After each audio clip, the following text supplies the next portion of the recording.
लल्ला classes में आपका स्वागत है।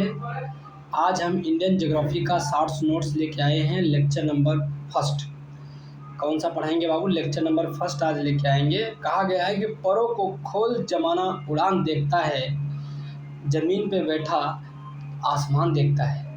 कि परों को खोल जमाना उड़ान देखता है, ज़मीन पर बैठा आसमान देखता है। ठीक है, अब हम देखेंगे अपने इंडियन ज्योग्राफी शॉर्ट नोट्स के बारे में। देखिए, एक सामान्य परिचय थोड़ा बताना है इंडियन ज्योग्राफी के बारे में कि भारत विश्व में कौन सा देश है बाबू? 7वां। भारत विश्व में कौन सा देश है बाबू? 7 नंबर का देश है। ठीक है, भारत विश्व में 7वां देश है, 7वें नंबर का देश है। पहला मतलब कि देखेंगे तो पहला जो है रूस है। ठीक है, पहला रूस है। उसके बाद में दूसरा देखेंगे कनाडा देखने को मिलेगा। रूस, कनाडा। तीसरे पे अमेरिका आता है ना। तीसरे पे क्या आता है बाबू? अमेरिका आता है। और चौथे पे आएगा चीन। तो अमेरिका के पीछे ही चीन रहता है, याद रखना। चीन के बाद ब्राज़ील आ जाता है। ठीक है, 5वें नंबर पे। 6वें नंबर पे ऑस्ट्रेलिया आएगा आपका। 7वें नंबर पे भारत आएगा। 8वें नंबर पे अर्जेंटीना आएगा। तो इतनी बात याद रखना कि भारत विश्व में कौन सा नंबर का देश है बाबू? 7वां नंबर का देश है क्षेत्रफल की दृष्टि से। तो रूस नंबर 1 पे मिलेगा आपको, कनाडा नंबर 2 पे मिलेगा, और रूस और कनाडा के बाद तीसरे नंबर पे जब आ जाएंगे तो अमेरिका में देखने को मिलेगा। अमेरिका हमेशा चीन के पीछे रहता है, तो अमेरिका के बाद चीन चौथे नंबर पे। चीन के बाद ब्राज़ील आ रहा है, और ब्राज़ील के बाद ऑस्ट्रेलिया आ रहा है। चीन के बाद ब्राज़ील आ रहा है, ब्राज़ील के बाद ऑस्ट्रेलिया आ रहा है। ऑस्ट्रेलिया के बाद जो है भारत देखने को मिलेगा, भारत। उसके बाद में अर्जेंटीना। तो सोचो, ऑस्ट्रेलिया भी भारत से बड़ा है, देख लो। और भारत का जो क्षेत्रफल है 32,87,263 किलोमीटर स्क्वायर है। भारत का क्षेत्रफल कितना है बाबू? तो 32,87,263 किलोमीटर स्क्वायर। ठीक है, तो भारत का क्षेत्रफल इतना है। और इसको बोलेंगे 3.28 मीटर किलोमीटर स्क्वायर बोल सकते हैं उसको। 3.28 मीटर किलोमीटर स्क्वायर बोल सकते हो। 2011 के जनगणना के अनुसार भारत में गांवों की संख्या कितनी है? 6,40,932 गांव हैं। जब 2011 में जनगणना हुई थी, भारत में जो गांव थे 6,40,932। सोचो कितने गांव थे। अभी तो बढ़ ही रहे होंगे गांव कि।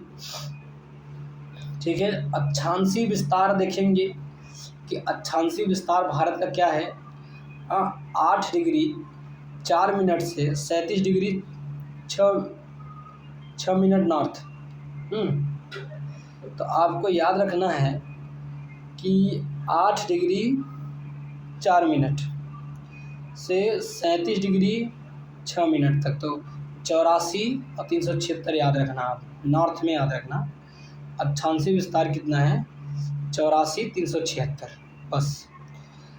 और देशांतरी में देखेंगे भारत का जो देशांतरी विस्तार देखेंगे तो देखेंगे 68 डिग्री 7 मिनट से पूरब से 97 डिग्री 25 मिनट पूरब तक। ठीक है, इतना याद रखना। तो देशांतरी विस्तार जब भी पूछे तो 687 ईस्ट से 9725 ईस्ट तक याद रखना। ठीक है, आगे हम देखेंगे कर्क रेखा के बारे में देखेंगे। कर्क रेखा 23.23 डिग्री उत्तरी अक्षांश। ठीक है, कर्क रेखा जो है 23 डिग्री 30 मिनट ना, वही उत्तरी अक्षांश। फिर कह रहा 8 राज्य पश्चिम से पूरब की ओर। अच्छा, मतलब कर्क रेखा पे 8 राज्य गुजरती हैं, उसका पश्चिम से पूरब की ओर हमको देखना है। ठीक है बाबू, एक गुजरात है जहाँ पे कर्क रेखा होकर जाती है। गुजरात में जाएगी तो राजस्थान में भी कर्क रेखा होकर जाएगी, सीधे जाएगी उसके पैरेलल तो मध्य प्रदेश भी पड़ेगा। अब मध्य प्रदेश से ही छत्तीसगढ़ अलग हुआ है, तो मध्य प्रदेश छत्तीसगढ़ तो ऐसे ही हो गए। गुजरात, राजस्थान, मध्य प्रदेश, छत्तीसगढ़, 4 तो याद हो जाना चाहिए। उसके बाद आता है झारखंड। झारखंड के बाद पश्चिम बंगाल भी पड़ता है, ठीक है। तो झारखंड, पश्चिम बंगाल, और पूर्वोत्तर राज्य में 2, त्रिपुरा और मिजोरम। तो आपको याद रखना कि पूर्वोत्तर राज्य से 2 राज्य हैं, एक त्रिपुरा मिजोरम है और पूरब में पश्चिम बंगाल है, ठीक है, और झारखंड भी है। इतना याद रखना कि कुल जो है 8 राज्य पश्चिम से पूरब की ओर जो मिलाओगे कर्क रेखा होकर के जाती है। कर्क रेखा से राजधानी देखेंगे, तो देखेंगे भोपाल जो है 23 डिग्री 25 मिनट सबसे नज़दीक दक्षिण में है ना। कर्क रेखा से मतलब भोपाल की जो राजधानी है कर्क रेखा से कितनी दूरी पर है, तो 23 डिग्री 25 मिनट, ठीक है। और रांची देखेंगे 23 डिग्री 23 मिनट, ये भी दक्षिण से। और गांधीनगर देखेंगे 23 डिग्री और 19, ये भी दक्षिण से। अगरतला त्रिपुरा 23:50 उत्तर में। तो कर्क रेखा से जो राजधानियाँ हैं कितनी दूरी पर हैं, 23-25 भोपाल में, रांची में 23-23 है, 23-25 करेंगे तो भोपाल में हो जाएगा बाबू। रांची में 23-23 है, गांधीनगर में 23-19 है, और अगरतला में 23-50 है। गांधीनगर में 23-19 है, अगरतला में 23-50 है, उत्तर की ओर है अगरतला के, याद रखना, ठीक है। कर्क रेखा को 2 बार माही नदी काटती है। भारत में कर्क रेखा को 2 बार कौन काटती है बाबू, तो माही नदी काटती है। अब भूमध्य रेखा क्या होता है बाबू, एक 0 डिग्री की रेखा होती है। देखो ये से एक 0 डिग्री की रेखा होती है, इसे भूमध्य रेखा बोलते हैं, ठीक है। ग्लोब पर 0 डिग्री की भूमध्य रेखा को क्या बोलते हैं बाबू, भूमध्य रेखा बोलते हैं। भूमध्य रेखा को कांगो या तो जायर नदी 2 बार काटती है, ठीक है। भूमध्य रेखा को कांगो या तो जायर नदी के से बाबू 2 बार काटती है। कितनी बार काटती है, 2 बार। अब मकर रेखा को लिम्पोपो नदी ना, मकर रेखा को कौन नदी काटती है 2 बार बाबू, तो लिम्पोपो नदी 2 बार काटती है। देखो मकर रेखा को लिम्पोपो नदी कितनी बार काट रही है, 2 बार काट रही है। भूमध्य रेखा को कौन सी नदी काट रही है बाबू, कांगो जारी नदी। और कर्क रेखा को कौन सी नदी काट रही है, तो माही नदी कहाँ पे है बाबू, गुजरात में, ठीक है। आगे हम चलते हैं। आगे क्या कह रहा है कि यदि भारतीय मानक समय IST इंडियन स्टैंडर्ड टाइम यामोत्तर पर मध्याह्न 12 बजे, तो 120 डिग्री पूर्वी देशांतर का समय क्या होगा, ठीक है ना। तो हमको ये देखना है 120 डिग्री पूर्वी देशांतर पूछा है, तो 82.5 डिग्री घटा देंगे। जब 120 डिग्री पूर्वी देशांतर में 82.5 डिग्री घटा देंगे तो 37.5 डिग्री आ जाएगा। कितना आ जाएगा, 37.5 डिग्री पूर्वी देशांतर आ जाएगा। उसके बाद 1 डिग्री बराबर होता है 4 मिनट। 1 डिग्री बराबर क्या होता है बाबू, 4 मिनट होता है, ठीक है बाबू। तो 1 डिग्री बराबर कितना मिनट होता है बाबू, 4 मिनट होता है, ठीक है। 1 डिग्री बराबर कितना मिनट होता है, 4 मिनट होता है। तो अब हम देखेंगे कि तो 37.5 डिग्री गुणित 4 से जब मल्टीप्लाई करेंगे तो 150 मिनट आ जाएगा। कितना आ जाएगा बाबू, 150 मिनट आ जाएगा।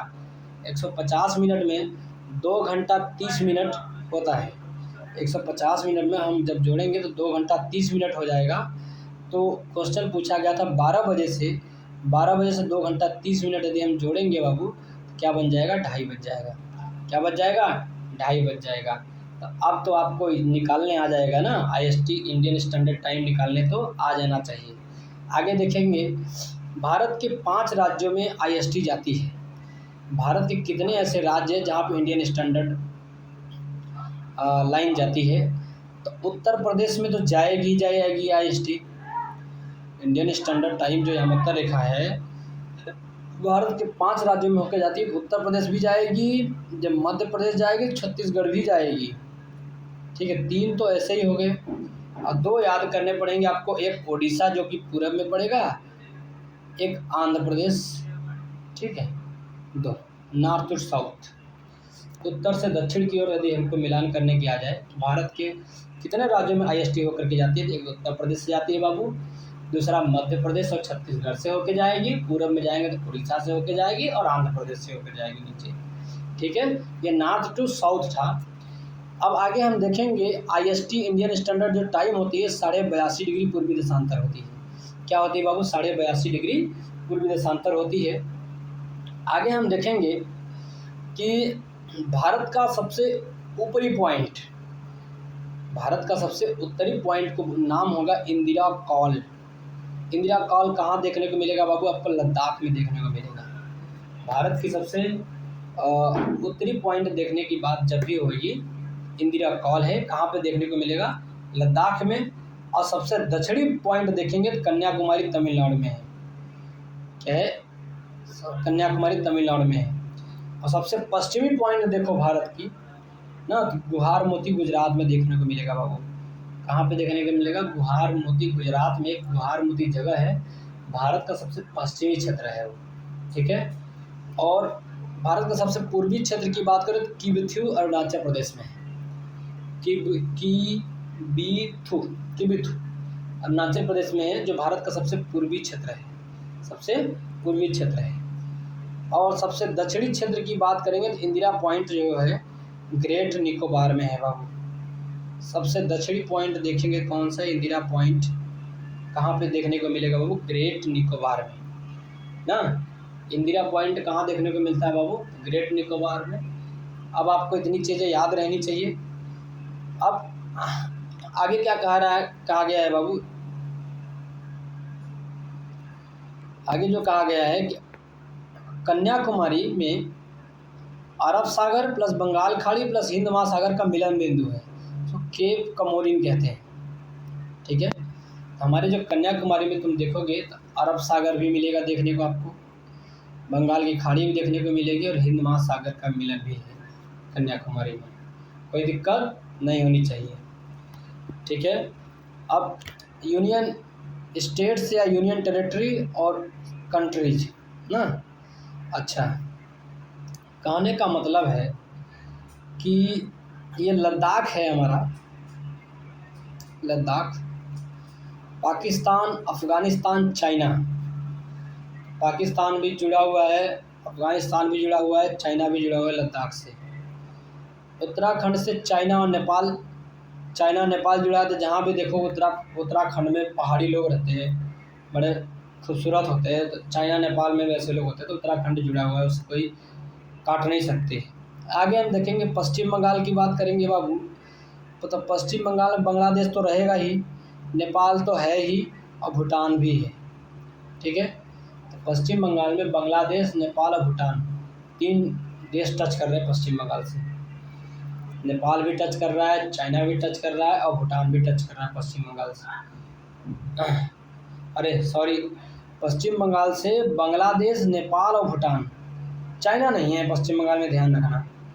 पश्चिम बंगाल में चाइना नहीं है, बांग्लादेश है, नेपाल है, भूटान है।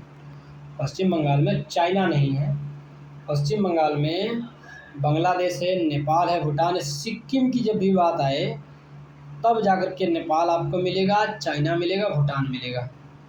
ठीक है, सिक्किम में चाइना सट जाता है, सिक्किम में चाइना सट जाता है, नेपाल और भूटान तो हैं। ठीक है, असम जो है 2 देश मिलते हैं, एक बांग्लादेश मिलेगा, एक भूटान देखने को मिलेगा असम में। ठीक है, असम से 2 देश मिलेंगे, एक बांग्लादेश देखने को मिलेगा, एक भूटान देखने को मिलेगा। ठीक है, अरुणाचल प्रदेश में चाइना भी है, भूटान भी है, म्यांमार भी है। ठीक है, अरुणाचल प्रदेश में चाइना भी है, भूटान भी है और म्यांमार भी है। ठीक है, मिजोरम, बांग्लादेश और म्यांमार। मिजोरम किसको किसको टच करता है बाबू? तो बांग्लादेश और म्यांमार को टच करता है मिजोरम। ठीक है, मिजोरम जो है बांग्लादेश और म्यांमार को टच करने का काम करता है। ठीक है, और आता है त्रिपुरा, बांग्लादेश। त्रिपुरा किसको टच करता है बाबू? बांग्लादेश को टच करने का काम करेगा। ठीक है, आगे चलें। आगे बांग्लादेश से सीमा साझा करने वाले राज्य 2216 किलोमीटर अब देखिए, तो हमारे कहने का मतलब है कि बांग्लादेश से सीमा साझा करने वाले कौन कौन से राज्य हैं उसके बारे में हम देखेंगे।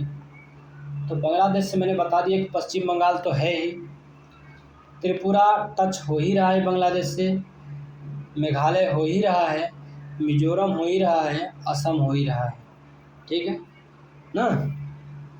तो कहने का मतलब ये है बाबू, पश्चिम बंगाल, त्रिपुरा, मेघालय, मिजोरम, तो बांग्लादेश से सबसे ज़्यादा जो सीमा साझा करेगा पश्चिम बंगाल 2216 किलोमीटर साझा करेगा, और असम 263 किलोमीटर साझा करता है।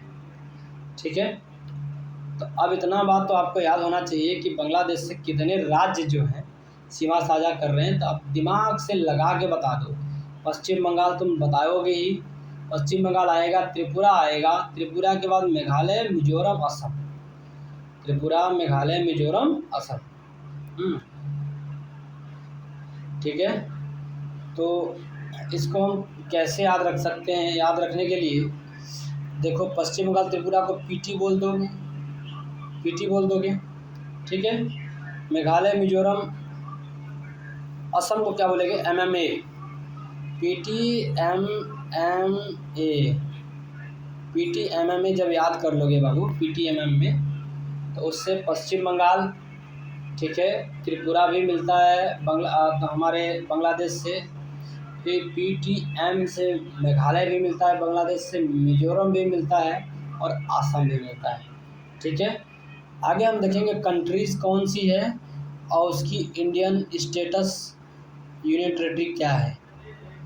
बांग्लादेश की जो सीमा साझा करता है भारत से, कितना 4096 किलोमीटर सीमा साझा कर रहा है बांग्लादेश।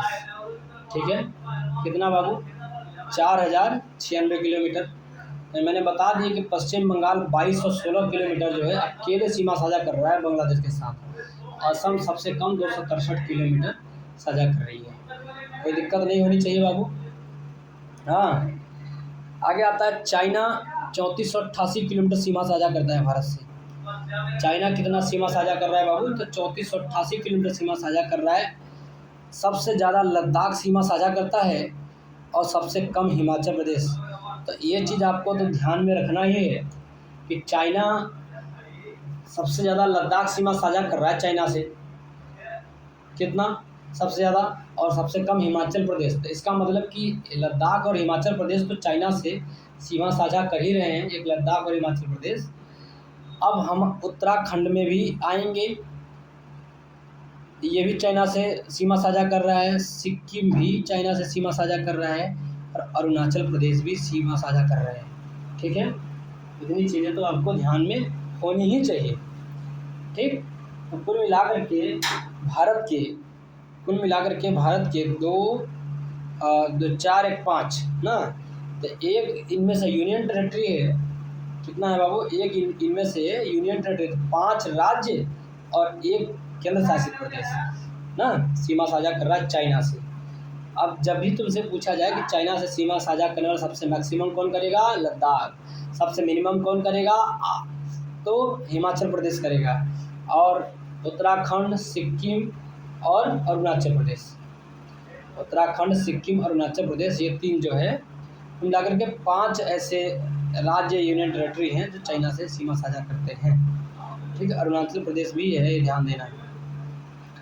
पाकिस्तान 3323 किलोमीटर की सीमा साझा करता है भारत से। पाकिस्तान जो है 3323 किलोमीटर से सीमा साझा करता है भारत से। तो अब पाकिस्तान, अब देखो लद्दाख तो करेगा ही सीमा साझा, और जम्मू कश्मीर तो करेगा ही, क्योंकि इसके लिए तो जम्मू कश्मीर के लिए तो पाकिस्तान इतने ज़िंदगी से मरता चला आ रहा है। जितने पैसे, जितने खर्चे लगा दिए होंगे उस पाकिस्तान को संभालने में, ठीक है, पाकिस्तान को जितने पैसे, जितने खर्चे उसने लगा दिए होंगे जम्मू कश्मीर को संभालने में, उतना यदि पाकिस्तान पे ध्यान दिया होता तो आज पाकिस्तान पाकिस्तान होता। ठीक है। आज भिखमंगों का देश नहीं बन के होता। ठीक है। अब देखेंगे तो लद्दाख और जम्मू कश्मीर पाकिस्तान से तो मिलेगा ही, पाकिस्तान से पंजाब भी मिला हुआ है, राजस्थान भी मिला हुआ है। अब आप देखो, पंजाब भी मिला, राजस्थान भी मिला, गुजरात भी मिला, पाकिस्तान से सट गया है।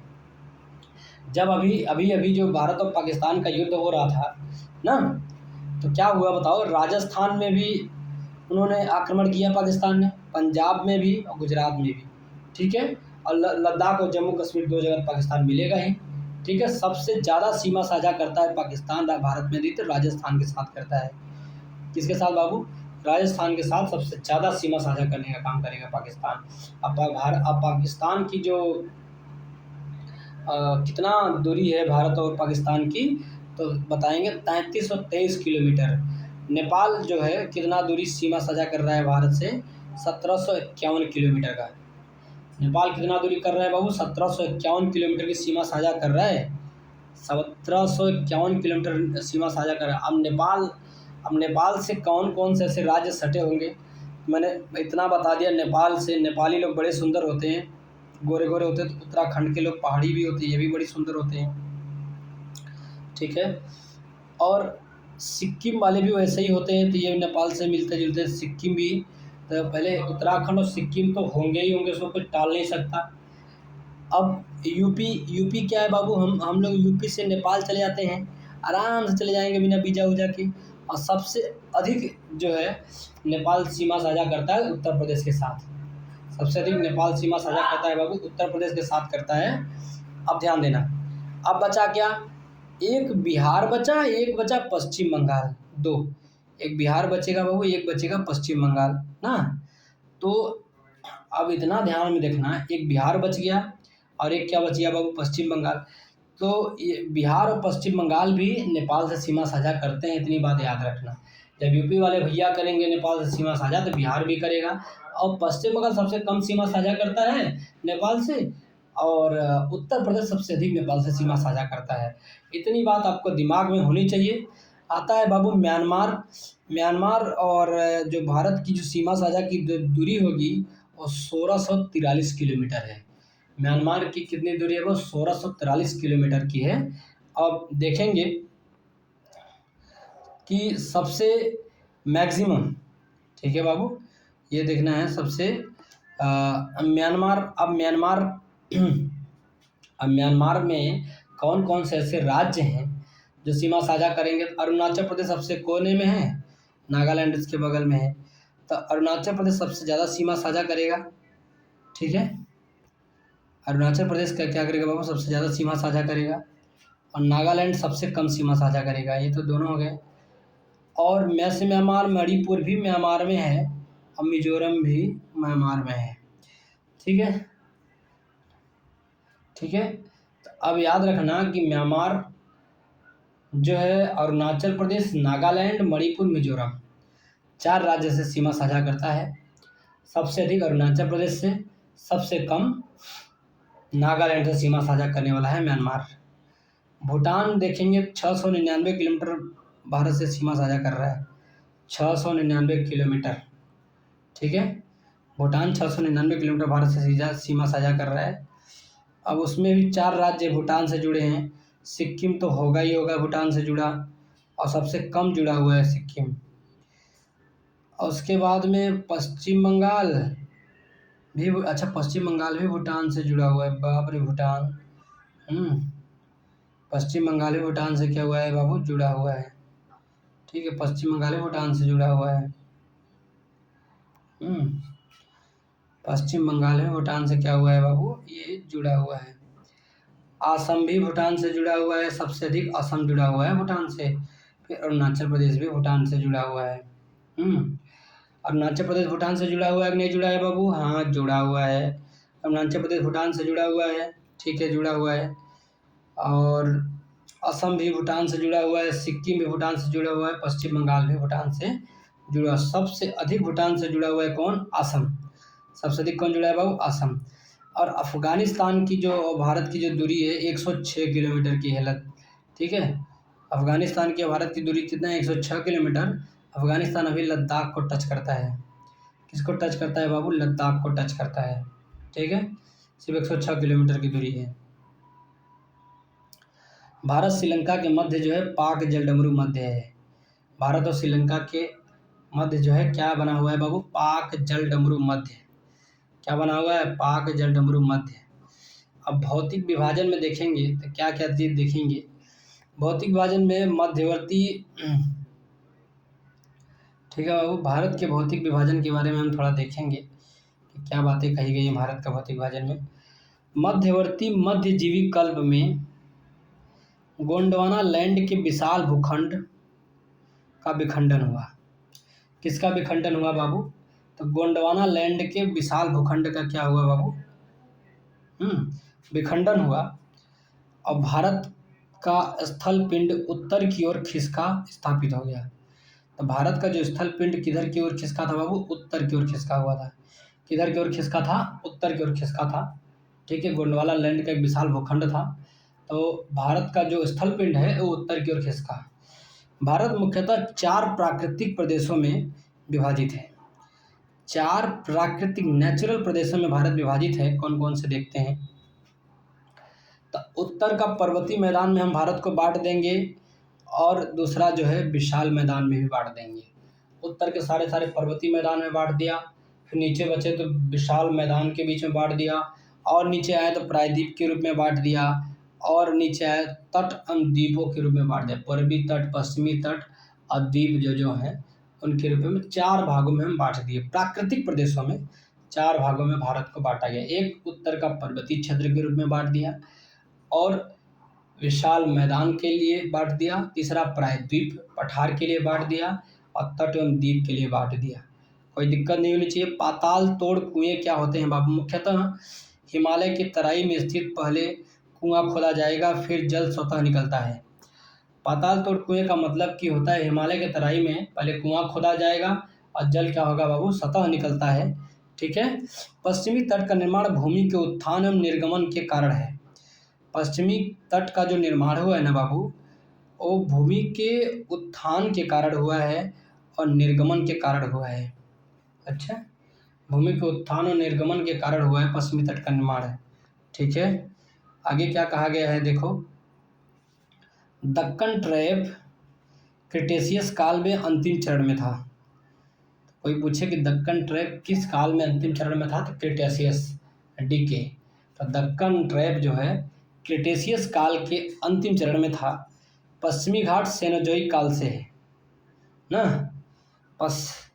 तो पसीना देना, मेहनत करके तो आदमी पसीना देता है, तो ऐसे ही पश्चिमी घाट सेनोजोइक काल से बात करी जाती है। अरावली जो है प्री कैम्ब्रियन युग की है। अरावली कहाँ की है बाबू? प्री कैम्ब्रियन युग की है। हमारी जो अरावली पर्वतमाला है, दिल्ली में भी आता है अरावली पर्वतमाला, वो प्री कैम्ब्रियन काल की है। और पश्चिमी घाट की बात करें तो सेनोजोइक काल की पश्चिमी घाट है। और दक्कन ट्रैप की बात करें तो डीके से क्रिटेशियस काल के अंतिम चरण में दक्कन ट्रैप देखने को मिलेगा। पश्चिमी घाट सेनोजोइक काल में, और अरावली पर्वत प्री कैम्ब्रियन युग में। नर्मदा ताप्ती जलोढ़ निक्षेप जो अत्यंत न्यून काल में हुआ है ना। ये तो अभी नर्मदा ताप्ती जलोढ़ निक्षेप तो हो ही रहे हैं। केरल का कुट्टानाड या कुट्टानाडु प्रसिद्ध है। किस लिए प्रसिद्ध है? भारत का न्यूनतम ऊंचाई वाला क्षेत्र है। भारत का कम से कम ऊंचाई वाला जो क्षेत्र देखेंगे, केरल का कुट्टानाड है। केरल का कुट्टानाड जो है प्रसिद्ध है। किस लिए प्रसिद्ध है बाबू? तो भारत का न्यूनतम ऊंचाई वाला क्षेत्र है। और कुट्टानाड को धान का कटोरा कहते हैं। कुट्टानाड को क्या कहेंगे बाबू? धान का कटोरा कहते हैं। फूड एग्रीकल्चर ऑर्गेनाइजेशन, ठीक है, एक संस्था है। इन्होंने कुट्टानाड की खेती के तरीकों को वैश्विक महत्वपूर्ण कृषि विरासत प्रणाली GIAHS घोषित किया है। ठीक है, तो फूड एग्रीकल्चर ऑर्गेनाइजेशन ने कहा कि जो कुट्टानाड में खेती का जो तरीका है ना, उसको वैश्विक महत्वपूर्ण कृषि विरासत प्रणाली GIAHS में घोषित किया है। कहा कि ये वैश्विक महत्वपूर्ण कृषि विरासत प्रणाली है ये। ठीक है, कुट्टानाड में जो खेती हो रही है उसको घोषित कर दिया। किसने किया बाबू? फूड एग्रीकल्चर ऑर्गेनाइजेशन ने। और भारत का न्यूनतम ऊंचाई वाला क्षेत्र है कुट्टानाड, केरल में है। ठीक है, आगे हम देखेंगे भारत की चट्टान प्रणाली क्रम कौन कौन सी है। भारत की जो चट्टान है किस प्रणाली क्रम की हैं? एक आर्कियन की है, दूसरा धारवाड़ की, तीसरा कुडप्पा की। ठीक है, आर्कियन, धारवाड़, कुडप्पा 3, कुडप्पा के बाद विंध्यन 4, उसके बाद 5वां गोंडवाना ना। तो आर्कियन प्रणाली भारत की जो चट्टानें हैं, पहले नंबर पे आर्कियन की है और दूसरे नंबर पे धारवाड़ की है। धारवाड़ के बाद जैसे ही तीसरे नंबर पे जाएंगे कुडप्पा, और कुडप्पा के बाद जाएंगे विंध्याचल, विंध्याचल के बाद गोंडवाना। ठीक है। धारवाड़ में आपको सोना, लोहा और अभ्रक देखने को मिलेगा। क्या आपकी धारवाड़ चट्टान प्रणाली में सोना, लोहा, अभ्रक देखने को मिलेंगे? तो जी हाँ, धारवाड़ में सोना, लोहा, अभ्रक देखने को मिलते हैं। ठीक है। और विंध्या में चूना पत्थर और बलुआ पत्थर देखने को मिलेगा। ठीक है, चूना पत्थर और बलुआ पत्थर देखने को मिलेगा विंध्यन श्रेणी में, कोई दिक्कत नहीं होनी चाहिए। विंध्यन श्रेणी की जो चट्टानें होगी उसमें चूना पत्थर और बलुआ पत्थर देखने को मिलेगा। ठीक है। आगे गोंडवाना जो है सर्वाधिक बिटुमिनस कोयला, इसमें सल्फर मात्रा न्यून होती है। तो गोंडवाना में सर्वाधिक बिटुमिनस कोयला मिलता है। सबसे अधिक कौन सा कोयला मिलता है बाबू? बिटुमिनस कोयला मिलता है गोंडवाना में। गोंडवाना में सर्वाधिक बिटुमिनस कोयला मिलता है। इसमें सल्फर की मात्रा क्या होती है बाबू? न्यून होती है। आगे हम देखेंगे भूगर्भिक समय मापक के अनुसार भारतीय चट्टानों को आर्कियन, पौराणिक, द्रविड़ियन, आर्यन युग में विभाजित किया गया है। भूगर्भिक समय मापक के अनुसार भारतीय चट्टानों को, जब जमीन जैसे हमारे जमीन को मापने का या भूगर्भिक जो समय मापन हुआ उसके अनुसार भारतीय चट्टान को आर्कियन में, पौराणिक में, द्रविड़ियन में और आर्यन युग में विभाजित किया गया है। एक आर्कियन में हम बांट दिए हैं बाबू, एक पौराणिक में बांट दिए हैं, एक द्रविड़ियन में बांट दिए हैं, एक आर्यन युग में बांट दिए हैं, कोई दिक्कत नहीं है। भारतीय भूगर्भिक समय मापक टी.एस. हॉलैंड द्वारा लाया गया। अच्छा, बार टी.एस. हॉलैंड, क्योंकि मतलब ज़्यादा टी.एस. हॉलैंड जी को ज़्यादा चुल भरी थी कि हम भूगर्भिक समय मापक करेंगे। वार हॉलैंड, टी.एस. हॉलैंड, ये भारतीय भूगर्भिक समय मापक टी.एस. हॉलैंड द्वारा लाया गया। गंगा मैदान को जियोसिंक्लाइन भू अभिनति गर्त के रूप में वर्णित है। अच्छा, गंगा का जो मैदान है जियोसिंक्लाइन भू अभिनति गर्त के रूप में गंगा का मैदान जो है वर्णित है। अब देखेंगे हिमालय के बारे में, तो बृहत हिमालय, लघु हिमालय, शिवालिक हिमालय। तो जो बृहत हिमालय है ओलिगोसीन, ठीक है। लघु हिमालय तो मध्य मायोसीन में आएगा। तो बृहत हिमालय किस में आएगा? हियो ना, हियो हिम और सिप, तो हियो हिम सिप। तो हियो जो हिमालय है, बृहत हिमालय है बाबू, बड़ा हिमालय की जब भी बात करें तो ओलिगोसीन से संबंधित है। किस युग से संबंधित है बृहत हिमालय बाबू? तो ओलिगोसीन में बना हुआ था। ठीक है। और मध्य हिमालय की बात करेंगे या लघु हिमालय की बात करेंगे बाबू, तो यह मध्य मायोसीन युग का है। कहाँ का है? लघु हिमालय जो है मध्य मायोसीन युग का है। और शिवालिक हिमालय की जब भी बात करेंगे छोटा, तो प्लायोसीन युग का है। शिवालिक छोटा है, सबसे छोटा है, तो प्लायोसीन युग का शिवालिक हिमालय है। प्लायोसीन युग का जो है क्या है बाबू? शिवालिक हिमालय है। आगे देखेंगे क्या कह रहा है, उपयुक्त तीनों युग टर्शियरी काल से संबंधित हैं। ये तीनों युग जो है टर्शियरी काल से संबंधित है। जो हमारा हिमालय है किस काल में पाया जाएगा बाबू? टर्शियरी काल में। टर्शियरी काल में ओलिगोसीन, मायोसीन, प्लायोसीन में बांटा गया है। ओलिगोसीन संबंधित है बाबू बृहत हिमालय, सबसे पहले बृहत हिमालय आया तो ओलिगोसीन से संबंधित हो जाएगा। लघु हिमालय उसके बाद आता है, और जब लघु हिमालय आता है तो मध्य मायोसीन युग में आता है। किस में आता है बाबू? मध्य मायोसीन युग में आता है। और जब शिवालिक हिमालय बनता है तो प्लायोसीन युग में बनता है। किस युग में बनता है बाबू? तो प्लायोसीन युग में बनता है। आगे हम देखेंगे ट्रांस हिमालय की उत्पत्ति क्रिटेशियस से टर्शियरी काल तक। जो ट्रांस हिमालय की उत्पत्ति होती है ना, तो क्रिटेशियस से लेते हुए टर्शियरी काल तक संबंधित है। ठीक है ना, क्रिटेशियस से लेते हुए किस काल तक है बाबू? तो टर्शियरी काल तक संबंधित है ट्रांस हिमालय की उत्पत्ति। उप हिमालय क्षेत्र के सहारे फैले समतल मैदान को भाबर कहते हैं।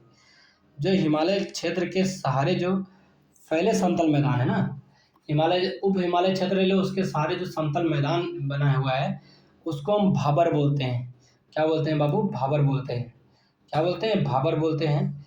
और उसके बाद में कंकर पत्थर जब जमा होकर के भाबर के नीचे आएगा तब तराई बोलते हैं। तराई के बाद बांगर बोलते हैं और उसके बाद नीचे खादर बोलते हैं। ठीक है, तो पहले भाबर, फिर तराई, फिर बांगर, फिर खादर, 4 चीज ना। तो ऐसे याद रखना कि जो भात है कौन खा रहा है बाबू? बंदर खा रहा है। भात को कौन खा रहा है? बंदर खा रहा है। उत्तर से दक्षिण कभी कभी आ जाता है इसको लगाने के लिए। तो भाबर कि भाबर के बाद तराई भात हो जाएगा, और बांगर से बंदर हो जाएगा, और खादर से खा रहा है। ठीक है, तो ये सब जो भी ट्रिक लगा सकते हो आप लगा के याद कर लो, वो आपके ऊपर है। ठीक है ना, मैंने तो आपको बता दिया जो हमको बताना था। अब आता है सीनोजोइक युग। सीनोजोइक युग को टर्शियरी और क्वाटरनरी में बांट दिया गया है। टर्शरी और क्वाटरनरी में सीनोजोइक युग को बांटा गया है। ठीक है, और सीनोजोइक युग को किस में बांटा गया है बाबू? तो टर्शियरी और क्वाटरनरी में बांट दिया गया है। ठीक है, किस में बांट दिया गया है बाबू? टर्शियरी और क्वाटरनरी में। तो टर्शियरी को 5 भागों में बांटा गया है ना। किसमें? 5 भागों में, पेलियोसिन, इयोसिन, ओलिगोसिन, मियोसिन, फिर प्लियोसिन। टर्शियरी को 5 भागों में बांटा है, Paleocene, Eocene, Oligocene. Paleocene, Eocene, Oligocene. ठीक है, पेलियोसिन हो गया, इयोसिन हो गया, ओलिगोसिन हो गया 3, और मियोसिन, प्लायोसिन 5। ठीक है, पेलियोसिन होता है बाबू, इयोसिन होता है बाबू, ओलिगोसिन होता है, 3 हो गए, और चौथा है मायोसिन, 5वां है प्लायोसिन। ये आपका टर्शियरी में बटा हुआ है। सीनोजोइक से बटा टर्शियरी और क्वाटरनरी। टर्शियरी को भी 5 भागों में बांटा गया। अब हम क्वाटरनरी को 2 भागों में बांटेंगे। इसको क्या? प्लेइस्टोसीन और होलोसीन। प्लेइस्टोसीन और होलोसीन जो है एक क्वाटरनरी में डिवाइड हुआ है। तो सीनोजोइक को टर्शियरी और क्वाटरनरी में बांटेंगे। ठीक है, टर्शियरी को 5 भागों में बांटेंगे, पेलियोसिन, इयोसिन, ओलिगोसिन, और फिर मियोसिन, प्लियोसिन। और क्वाटरनरी को 2 भागों में बांटेंगे, प्लेइस्टोसीन और होलोसीन। ठीक है, प्लेइस्टोसीन और होलोसीन क्वाटरनरी में। आगे हम देखेंगे बाबू, शिवालिक श्रेणी की औसत ऊंचाई है 900 से 1100 मीटर। जो हमारी शिवालिक श्रेणी है ना, इसकी एवरेज हाइट देखेंगे तो 900 से 1100 मीटर की है। 900 से 1100 मीटर के बीच में जो है शिवालिक श्रेणी की औसत ऊंचाई देखने को मिलेगा। पंजाब हिमालय, सिंधु और सतलज को जोड़ता है। पंजाब हिमालय किसको किसको जोड़ेगा? सिंधु और सतलज को जोड़ेगा। फिर कुमायूं हिमालय सतलज और काली को जोड़ता है। कुमायूं हिमालय किसको जोड़ता है बाबू? सतलज को जोड़ेगा और काली को भी जोड़ेगा। ठीक है, कुमायूं हिमालय। नेपाल हिमालय की बात करें तो काली और तिस्ता के बीच में नेपाल हिमालय है। काली नदी और तिस्ता नदी के बीच में कोई कौन सा हिमालय पूछे तो नेपाल हिमालय। काली नदी और तिस्ता नदी के बीच में कौन सा हिमालय देखने को मिलेगा बाबू? नेपाल हिमालय देखने को मिलेगा। असम हिमालय तिस्ता और दिहांग नदियों के बीच में है। ठीक है, असम हिमालय किसके किसके बीच में है? तिस्ता और दिहांग नदियों के बीच में है। ठीक है, पंजाब हिमालय सिंधु सतलज के बीच में होगा। कुमायूं हिमालय की जब भी बात करें तो सतलज और काली के बीच में होगा। कुमायूं हिमालय सतलज और काली के बीच में होगा। नेपाल हिमालय की बात करें काली और तिस्ता के बीच में होगा। असम हिमालय की बात करें तिस्ता और दिहांग के बीच में होगा। पीर पंजाल श्रेणी या धौलाधार श्रेणी मध्य या लघु हिमालय में स्थित है। पीर पंजाल श्रेणी देखेंगे तो कहाँ आपको देखने को मिलेगा? मध्य या तो लघु हिमालय में आएंगे ना। मध्य हिमालय या तो लघु हिमालय बोलो तो लघु हिमालय में पीर पंजाल श्रेणी और धौलाधार श्रेणी स्थित है दूसरे नंबर पे। ठीक है, पीर पंजाल श्रेणी धौलाधार श्रेणी कहाँ पे स्थित देखने को मिलेगा बाबू? मध्य हिमालय में स्थित है। पर्वत श्रृंखला पश्चिम से पूरब की ओर देखेंगे हम। पर्वत श्रृंखला पश्चिम से पूरब की ओर देखेंगे तो पहले धौलागिरी पड़ेगा, उसके बाद में अन्नपूर्णा पड़ेगा, फिर मसालू पड़ेगा, फिर एवरेस्ट पड़ेगा, फिर मकालू पड़ेगा, फिर कंचनजंगा पड़ेगा। ठीक है, 6 पर्वत में देखेंगे पश्चिम से पूरब की ओर देखेंगे पर्वत श्रृंखला। धौलागिरी नंबर 1, फिर मसालू।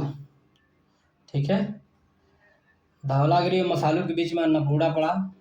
धौलागिरी और मसालू के बीच में कौन पड़ा बाबू? अन्नपूर्णा। ठीक है, 3 इधर खत्म हो गए। और एवरेस्ट और कंचनजंगा के बीच में मकालू पड़ गया ना। तो याद रखना कि धौलागिरी, अन्नपूर्णा, मसालू। धौलागिरी नंबर 1, अन्नपूर्णा 2 और तीसरा मसालू, फिर 3 एवरेस्ट, मकालू, कंचनजंगा। ठीक है, एवरेस्ट ले लो, मकालू ले लो, कंचनजंगा ले लो। तो मकालू जब भी देखेंगे बाबू 5वें नंबर पे आएगा, और मसालू कितने नंबर पे आएगा? तीसरे नंबर पे आएगा।